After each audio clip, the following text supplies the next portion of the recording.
Okay, so this video is live. On behalf of the Ryan People's Community Defense Brigades, we send our revolutionary greetings to the 32 County Sovereignty Movement and all the forces in Ireland fighting for unity, for socialism, and for sovereignty.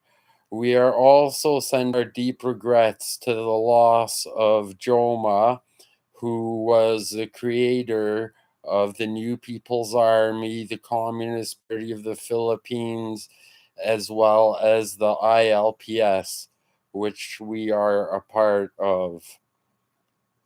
So, over the last little bit, while COVID was going on and people were freaking out, we were building up our bases of support. We were building in the communities. We started by finding out what the problems were, going to the communities, and after that, trying to start to solve the problem. When we saw that the problem was that fentanyl was being put in heroin and people were dying, we took steps targeting those that were doing that. When it became when it reached the level that this El Chapo and them in Mexico and in other places were actually putting fentanyl into the heroin, we realized that we were not in a position to stop this.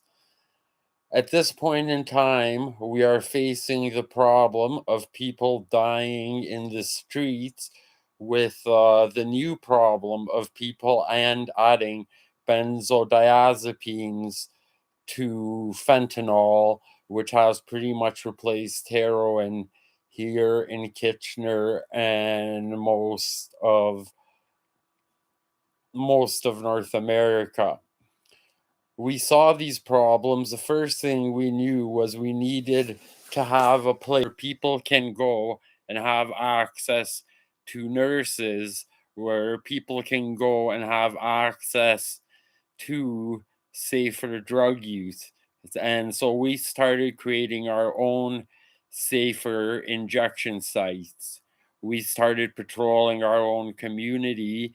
And when we saw what was going on, we were pushing both legally and illegally for the idea of safe supply. Safe supply is now a reality here in Kitchener because of those who fought both above ground, inside, and outside the system. The fact that safe consumption site exists because people set up tents and use those as safe consumption sites and creating the space for this while at the same time defending our community and taking care of the people who are being victimized by the drug problem. Right now in Kitchener, our main focus is the tent city. On July 1st, we have set up a tent city in so called Victoria Park. We took over the island, we set up tents, and basically seeing that the city was not providing housing, we ourselves started to do that. As well, we were doing this as a way of opening up a second front for other people who've been having and setting up tent cities. Now, one of the things that is happening is that the region and other groups are co opting what we are doing. They are creating a safe tent city right next to a dump.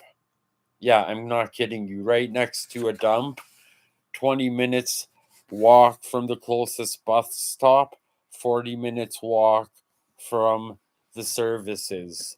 This is part of the plan of those in power to gentrify or to remove those people from downtown who are unwanted. Now, what do I mean by unwanted? Since the COVID crisis started, we have seen that many of the small businesses have gone out of business to be replaced by condos and marijuana stores. And we have also seen more and more attacks on homeless people. Last winter, we've had our tent city bulldozed by bulldozers, as well as other tent cities being bulldozed by bulldozer. So, what we have done while maintaining the tent city secretly, contrary to the views of some people who said we should do everything openly, is we have built our base of support. And by building our base of support and uniting with Fight Back, which is a local anarchist social organization, we announced that we would open up an open tent city on the island in so-called Victoria Park. We have opened this up, and at the height of our service, we have been serving around 60 people. Now, what has this tent city solved? First and foremost, we've been serving up to 60 people at least 1 to 2 meals a day. We have set up 3 times safe injection sites and where people can go, and we have set up to have a nurse come by once a week to check on people and problems that they are having.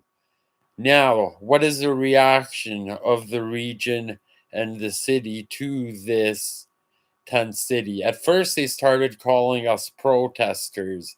In other words, we are not really a tent city.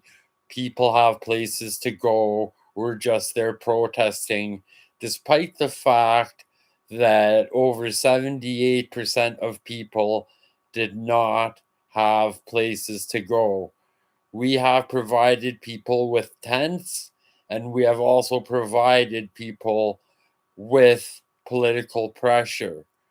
As a result of this political pressure, we can state that no one under 26 is at Tent City anymore because they have been housed. Now, that is a big victory. However, these victories do not come without a cost. There have been several fires at these tent cities. Some of these fires have been set on purpose, and some of these fires have been accidental. And now, what I mean by accidental is people have been living in tents in minus 23, minus 25 conditions. So basically, people have been put between the idea of freezing to death, or if not freezing to death, using unsafe methods of keeping themselves warm. Now, some of these unsafe methods came from the city itself. Now, what do I mean by that? The city, I don't know where it is right now, but the city has been handing out candles, 4 candles at the beginning. And on these candles, it says, do not put near flammable material, and that this does not provide adequate heat. And as a result of this, there have been several fires, and one resident of Tent City who later moved their trailer died as a result of using propane heating. Now, these deaths are not a result of the Alan Ryan People's Community Defense Brigade, but rather these deaths are a result of the city refusing to house these people. The city has also hired security. And yesterday, when we were having a community get along, like kind of like an invitation to the community to come and participate and talk and that sort of thing, the whole event was pretty much either watched by bylaw or security. People have been intimidated and told that the weather would be too dangerous for people to come and attend these, ignoring the fact that the people that live at the tent city in Victoria Park are living in these conditions and don't have somewhere else to go. Seeing all of this, the region and the city has quickly mobilized to create housing, but these housing is not housing for the people. This housing is temporary housing, like this new tent city that they are creating. And some are saying that it is compulsory, that people are being told that if they do not go to this tent city, they will have their stuff seized. And we ourselves have seen uh, security and groups hired by the city seize things from bicycle to tents that they said were not being used. So it's like minus 23. You know, it's 8 o'clock in the morning. You want to go someplace warm. You're going to leave your tent, you know? And this is when they come and they take people's tents. We have videotaped as well as got communication from people from bylaw that totally contradicts itself. Now, what bylaw is saying is no, we're not taking anyone's stuff. We're not doing this. Yet, if one looks at the video that we just put up on my Facebook, there are people who are actually living in that tent city that have been told that, like, you know, people's stuff will be taken, has been taken, and the tent city will not be around for much longer. So, in 2023, what we need to do is we need to intensify. The city is saying they will not allow anyone else to put up tents on the island. At the same time, they're taking away people's tents, forcing more and more people in less and less tents, which creates a fire hazard. And so in 2023, we are going to need to push the city to either house these people, put these people in a hotel, or do something, because people are dying.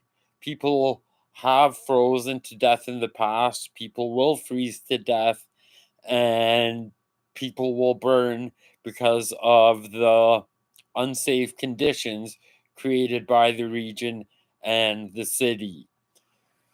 Some of the things we're going to be doing in this new year is we're going to be focusing specifically on housing. If these demands are not met, we're not going to sit by like good Germans outside of Auschwitz and watch our community go up in flames and die. We're going to resist through protests and through targeting those who make the decisions that are leading to people freezing, to people burning, and to people dying.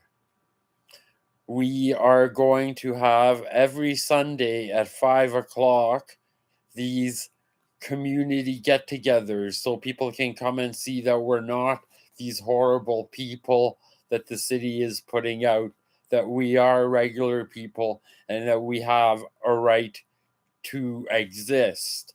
And if the only way we can have our right to exist is to resist, then that is what we must do. We have also set up satellite tent cities and are calling on other people to set up satellite tent cities. And we are willing, groups of 3, and we are willing to give these satellite tent cities the materials they need to set up and to function. Let us make 2023 the year of housing. The city has said for quite some time that they will follow a housing first strategy. The reality of the situation is there is no housing first strategy. The vacancy rate is 1.7%, which means that there's only 1.7% of houses that are vacant and they can be rented. And the prices of rent have gone up exorbitantly. In the past, at our tent cities, we've had people in their 20s, people in their early 30s.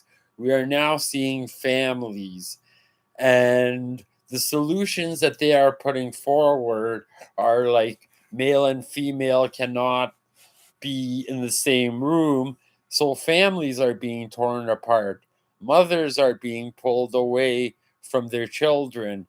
And we will not allow this to happen.